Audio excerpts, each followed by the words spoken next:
但明明上一秒还在幸福约会，却没想到在下一秒离开时就发生了一场意外。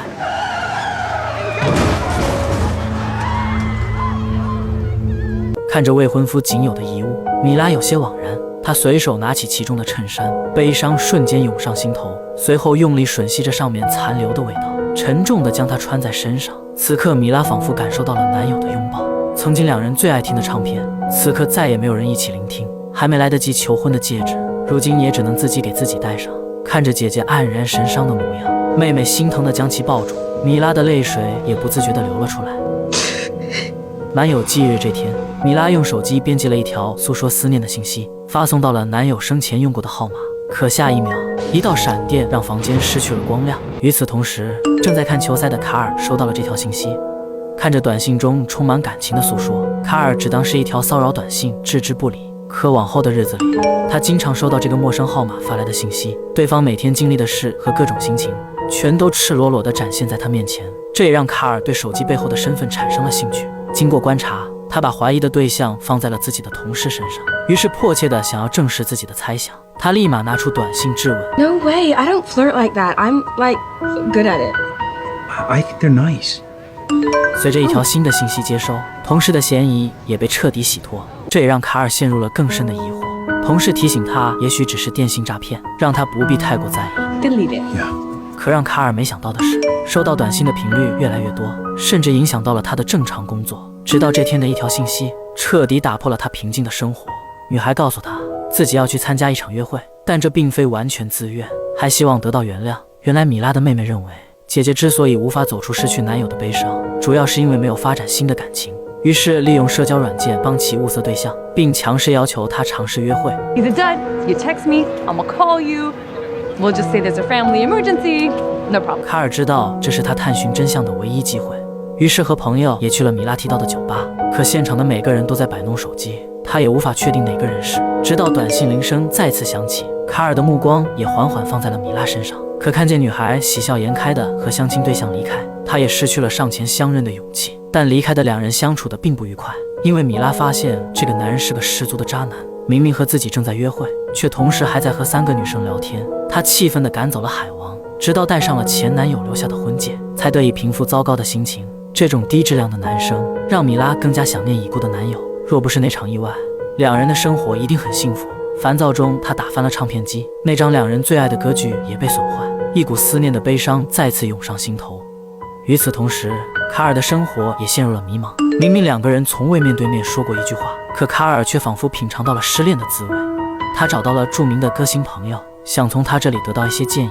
These texts you're receiving are saying something. Things like this don't just happen. You need to pursue this. 经过朋友的开导，卡尔容光焕发，他决定追寻女孩。可偏偏这个时候，米拉发来消息说不会再发短信了，因为他想彻底走出困境。看到信息的卡尔心情瞬间跌落谷底，就连日常工作都无法进入状态，曾经最爱吃的美食也变得索然无味。他每天都盯着手机发呆，想要知道米拉的点点滴滴。朋友担心卡尔的精神状态，于是准备夺走他的手机。就在两人拉扯期间，短信铃声悄然响起。 This makes no sense. Here, where never is heard a discouraging word, is nothing but joy and desire.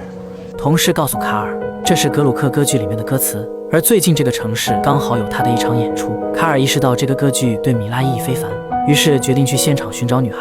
他从开始的心不在焉，到最后慢慢被这种表演深深吸引，但他并没有忘记此行的目的。散场后，在门口静静等待，却一直等不到米拉的身影。正当他失落绝望时，一个不经意的转身，他终于看到了那个惊艳动人的女生。她像一位坠入凡间的天使，一颦一笑都深深吸引着卡尔。四目相对时，米拉也被卡尔深邃的眼眸吸引。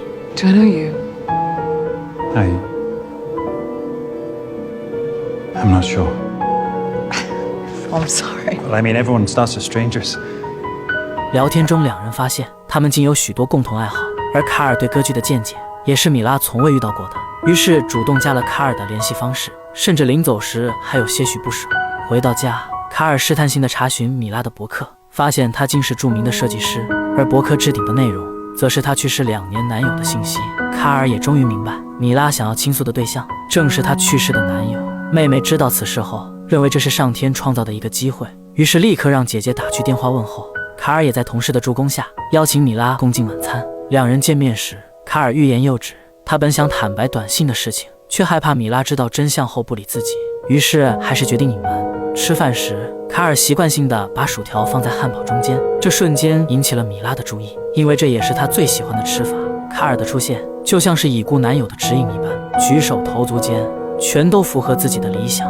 回去的路上，两人聊得也十分投机，仿佛有说不完的话题，讲不完的故事。直到第二天早上，两人都还在公园的长椅上畅谈，就连米拉都没想到，对感情如此谨慎的自己，竟会和刚认识一天的男人聊了整整一夜。直到分开时，意犹未尽的米拉还是没忍住发出邀请。We could go back to our places, shower up, change, and maybe meet tonight at mine to make dinner. That sounds great. Yeah? Yeah, I warn you, I'm not much of a cook. Oh, perfect. Me neither. 饭后，两人继续讲述各自的故事。讲着讲着，卡尔发现米拉竟然睡着了。他并没有趁人之危，而是将米拉抱回床上，自己则躺在沙发休息。就当他准备睡觉时，米拉的妹妹恰巧回家。卡尔小心地上前打招呼，却被当作坏人袭击。直到卡尔自报家门，妹妹才反应过来，这就是姐姐提到的男人。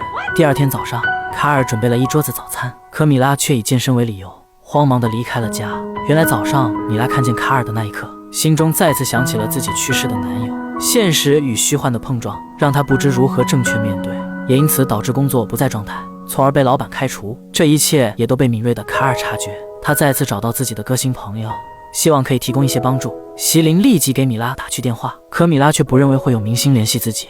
直到席琳反复自证，米拉才反应过来，原来席琳准备全球巡演，想让米拉帮忙设计推广海报。突如其来的工作让米拉受宠若惊，于是立马和卡尔分享了这个喜悦。他决定接受卡尔的感情，重新生活，同时性格更是变得活泼和主动。两人也终于确定了恋爱关系。看着身旁的卡尔，米拉彻底放下了过去。可等卡尔洗澡时，他却在对方电脑上发现了一个秘密。米拉惊恐地发现自己发给前男友的信息，居然一条不差地出现在了卡尔的电脑上。为了验证自己的猜想，她直接给去世的男友打去电话。卡尔的手机也不出意外地响起了铃声。米拉瞬间崩溃，她感觉自己就像是一个小丑，被卡尔用套路一步步骗到床上。无论卡尔如何解释，米拉都认为他是一个十足的变态。John away from me. I didn't take him away from you. He's gone. John is gone. If you have any decency, you'll erase my number and never call me again. Mira, Goodbye, Rob. Have a good life. 两人就这样草率分手，但对彼此的思念却难以控制。卡尔编辑的道歉信息删除了一遍又一遍，他不确定米拉会不会看，亦或是根本不会得到回复，这让他每天焦头烂额。最终在朋友的提醒下，终于想到了一个办法。他利用自己记者的身份，将认识米拉到爱上对方的过程写了下来。这篇报道感动了无数读者，其中也包括米拉。正当他犹豫要不要原谅卡尔时，席琳再次打来电话。他告诉米拉，爱需要不断沟通，需要把问题说开，哪怕让对方洗一辈子碗作为惩罚，也一定不要错过对方。席琳的话深深触动着米拉。同时这天晚上，去世的男友也来到了她的梦里。米拉不停地诉说着心中的委屈和思念，而男友则劝她放下过去，大胆拥抱新的生活。这一连串的征兆都在将米拉推向卡尔。而另一边，卡尔也决定重新追回米拉。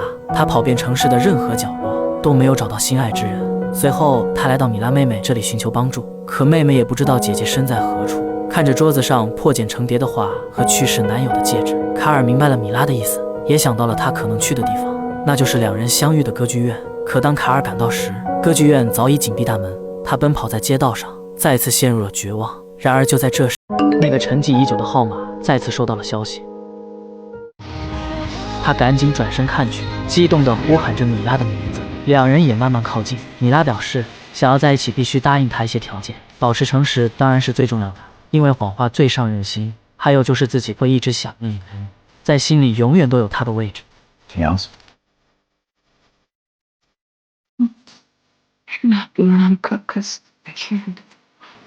Sign up for lessons right away. Celine said you need to do that. Of course.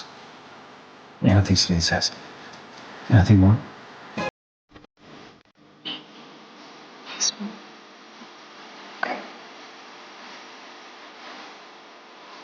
很多人心里都会经历难忘的情，但当爱情再次来临时，请重新接受这份爱意，努力迎接未来，千万别让过去阻碍了前进的脚步。